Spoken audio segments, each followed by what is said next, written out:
Thank you for gathering. My name is Damian Williams, and I'm the United States Attorney here in the Southern District of New York. Today we are announcing campaign finance, bribery, and conspiracy charges against Eric Adams, the mayor of New York City. As the indictment alleges, Mayor Adams engaged in a long-running conspiracy in which he solicited and knowingly accepted illegal campaign contributions from foreign donors and corporations. As we allege, Mayor Adams took these contributions even though he knew they were illegal, and even though he knew these contributions were attempts by a Turkish government official and Turkish businessmen to buy influence with him. We also allege that the mayor sought and accepted well over $100,000 in luxury travel benefits from some of the same foreign actors who arranged many of the illegal campaign contributions. These benefits included free international business class flights and opulent hotel rooms in foreign cities. The mayor had a duty to disclose these gifts on his annual public disclosure forms so that the public could see who was giving him what. But as we allege, year after year after year, he kept the public in the dark. He told the public he received no gifts, even though he was secretly being showered with them. We allege that Adams accepted these benefits knowing that they were given to him because of his position. And in exchange for some of those improper benefits, he intervened in the New York City Fire Department's inspection process for a building owned and operated by the Turkish government, allowing it to open even though it had not passed the fire inspection. The corruption alleged in the indictment is, as I said, long-running. As we allege in the indictment, Adams' solicitation of illegal campaign contributions began in 2018. After he started raising funds for his 2021 mayoral campaign, he agreed to take contributions offered by multiple Turkish businessmen, several of whom he met in Turkey. Adams knew that these wealthy individuals could not legally donate in a U.S. election. Federal law clearly prohibits foreign donations. That's how we protect our elections from foreign influence. Yet Adams directed his staff to pursue this illegal money to support his campaign for mayor. And as we allege, Adams continued to pursue foreign money in secret well into 2021. And it didn't stop with his first campaign for mayor. As we allege, in 2023, the mayor rekindled these corrupt relationships, seeking more illegal campaign contributions from some of the same foreign sources to support his re-election campaign. Adams also took contributions that broke other laws. As we allege, he sought contributions from businessmen far in excess of what the law allowed. He also allegedly sought contributions from corporations, which are not allowed to contribute at all in New York City elections. Many of those illegal corporate contributions were organized by the same people who organized the illegal foreign contributions. And Adams allegedly disguised them all in the same way by accepting the money through so-called straw donors. A straw donor contributes someone else's money, hiding the money's illegal source, such as a foreign businessman, a corporation, or a wealthy New Yorker who has already contributed the maximum amount allowed. And as we allege, Adams circumvented all of these laws, taking contributions from exactly the sources the law prohibits, all to benefit his mayoral campaigns. Now, Adams also personally benefited from the illegal conduct alleged in the indictment. Adams solicited and accepted over $100,000 in luxury travel benefits for years from wealthy Turkish business people and at least one Turkish government official seeking to gain influence over him. Adams started accepting undisclosed luxury travel benefits at least as early as 2016. He took these benefits nearly every year through 2021. Here are some of the benefits that we uncovered during our investigation. In 2016, Adams flew to India through Turkey and received 2 free round-trip upgrades for business class seats. That's the highest class on Turkey's national airline. Those upgrades were worth more than $12,000, and none of it was publicly disclosed. In 2017, Adams accepted free business class tickets for himself and his travel companions to France, Turkey, and China. And he was put up in the Bentley suite in the St. Regis Hotel in Istanbul. All of that was worth more than $41,000, and none of it was publicly disclosed. Also in 2017, he flew to China, again, through Turkey, and accepted 2 free business class tickets for himself and a companion. Those were worth more than $16,000, and none of it was publicly disclosed. In 2018, he flew to Hungary through Turkey and accepted free upgrades for business class seats. Those were worth more than $12,000, and none of it was publicly disclosed. In 2019, he flew to Turkey and accepted a free upgrade to business class for his companion and a free stay in a lavish suite at the St. Regis Hotel in Istanbul. That was worth more than $9,000. And again, none of it was publicly disclosed. In 2021, Adams solicited business class tickets to Istanbul, stays at luxury hotels and resorts, yacht tours, and meals. As we allege, he asked to pay a nominal fee for all of this in order to disguise what we allege were in fact bribes. He canceled that trip at the very last minute, but the benefits that he solicited were worth more than $21,000. And later in 2021, Adams flew to Ghana, again through Turkey, and accepted free business class ticket upgrades and other gifts while he was on a layover in Istanbul. Those benefits were worth more than $12,000. And just like all the other benefits I've just run through, none of it was publicly disclosed. Now, I want to be clear. These upgrades and freebies were not part of some frequent flyer or loyalty program available to the general public. As we allege, this was a multi-year scheme to buy favor with a single New York City politician on the rise, Eric Adams. Now, this is a chart with all of the undisclosed travel benefits that we uncovered during the investigation. We just list it all out here. You see the year, 2016, 2017, 2017, 2018, 2019, and 2021. The destination, India all the way to Ghana. The benefits, the free upgrades or free tickets altogether, the hotel stays, and the value. And if you just sum up all the dollar amounts here, you get to more than $100,000. And of course, as I said before, every single trip that we list here was undisclosed.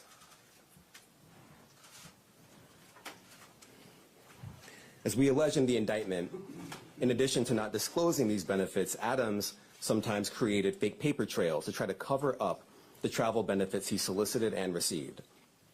Let me give you one example. Adams wrote emails to his staff suggesting he paid for his 2017 business class flights on the Turkish airline when, as we allege, he did not.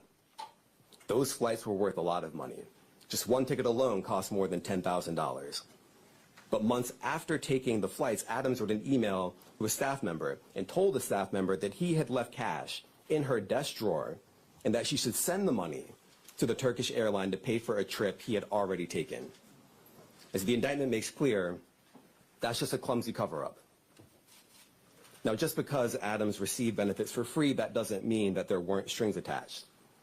As we allege, a particular Turkish government official behind many of the benefits Adams sought and accepted gave Adams all these things to gain influence over him. We allege that Adams knew that and took the benefits anyway.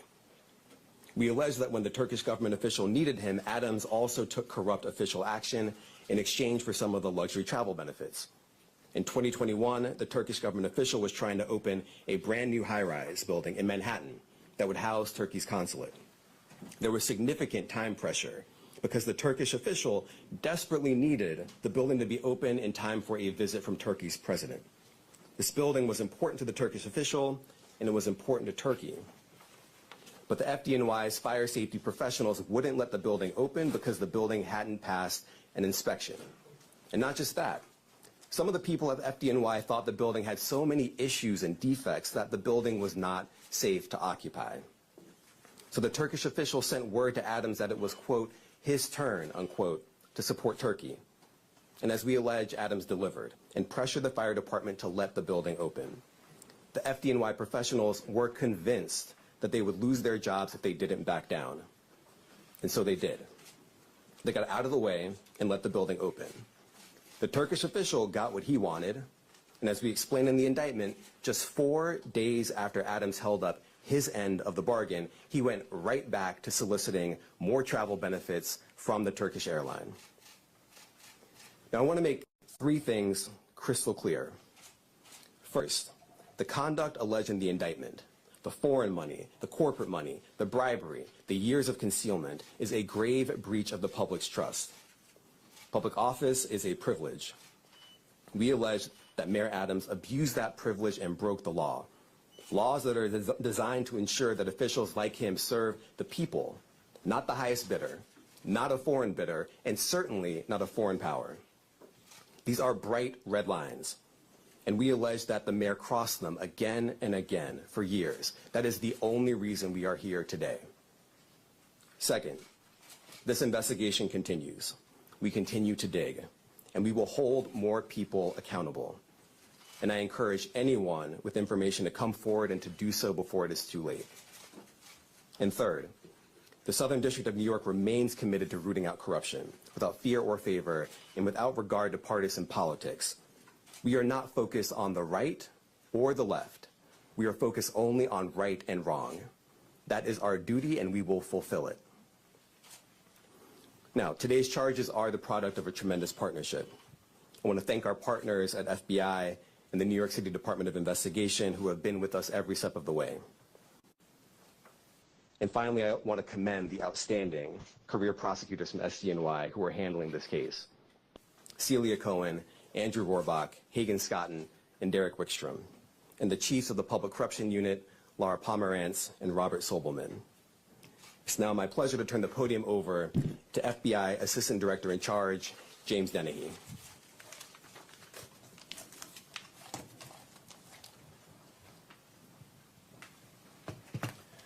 Good morning, and thank you for being here today.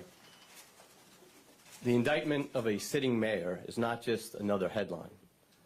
It is a stinging reminder that no one is above the law or beyond reproach, and it serves as a sobering moment for all of us who place our trust in elected officials. Today's indictment sends a powerful message to every elected official in this country. Public service is a profound responsibility and should be a noble calling. When that's perverted by greed and dishonesty, it robs us of our trust. It's a pact between leaders and their communities, built on the pillars of trust, accountability, and transparency. When that pact is broken, the consequences ripple far beyond one office or one election cycle. We know not all leaders are corrupt. We know there are countless public servants who wake up every day with the intention of doing right by their constituents. But we cannot ignore the shadow cast by moments like this. When trust is eroded, it takes years, sometimes decades, to rebuild. The weight of today's actions falls not just on the indicted official, but on every other public official who must now work harder to earn the public's confidence in them. It's important to remember accountability isn't just about punishing those with alleged wrongdoings. It's about lifting the communities they've let down. It's about rebuilding, restoring, and reimagining what public servants can and should do. It's up to us to demand more from our leaders, to hold them to the highest standards, and to remind them that the power of public office should never be abused. While some may be disappointed today, let me encourage you not to be defeated. The strength of our communities, our faith in one another, and our collective resilience are far greater than the alleged failings of any one individual. In closing, I'd like to thank the U.S. Attorney for the Southern District of New York, Damian Williams, and his office, Commissioner Jocelyn Strauber, and the New York City Department of Investigation and her team, as well as my team, the Public Corruption Squad here at FBI New York. Thank you. I'd like to welcome up Commissioner Jocelyn Strauber from the New York City Department of Investigation.